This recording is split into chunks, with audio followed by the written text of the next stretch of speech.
सोमवारपर्यंत प्रीपेड रिक्षा प्रस्तावाला शासनाची मंजुरी मिळणार असून लवकरच ठाणे शहरात या रिक्षा धावणार आहेत.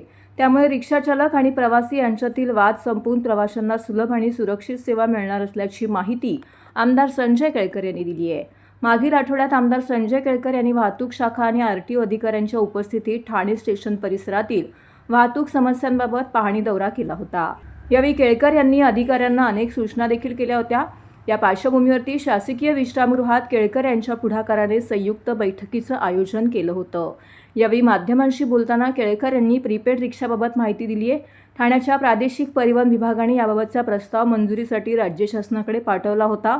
प्रधान सचिवांशी याबाबत बोलणं झालं असून सोमवारपर्यंत या योजनेला मंजुरी मिळणार असल्याचं त्यांनी सांगितल्याचं केळकर म्हणाले. या योजनेनुसार स्टेशनवरती उतरल्यानंतर प्रवाशाने आधी आपल्या गंतव्यस्थळाचे भाडे निश्चित करून पैसे भरायचे आणि त्यानंतर रिक्षा उपलब्ध करून दिली जाणार आहे. त्यामुळे प्रवाशाला रिक्षाचालकाशी भाड्यावरती घासाघीस करण्याची गरज राहणार नाही.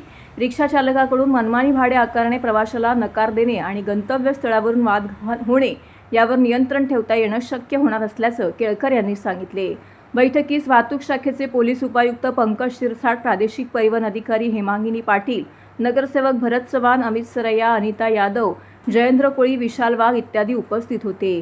यावेळी अनेक प्रश्न समस्या उपस्थित करण्यात आल्या. त्यावर अधिकाऱ्यांनी उपाययोजनांची देखील माहिती दिली आहे. ठाणे स्टेशन परिसरातील काही रिक्षाचालकांची अरेरावी मुजोरी रोखण्यासाठी आरटीओकडून सकाळी आणि संध्याकाळी गर्दीच्या वेळेत 4-4 तास 2 अधिकारी उपस्थित राहतील. त्यामुळे रिक्षाचालकांच्या गैरवर्तनाला आळा बसून वाहतूक सुरळीत होईल, असं केळकर यांनी माध्यमांशी बोलताना सांगितलंय.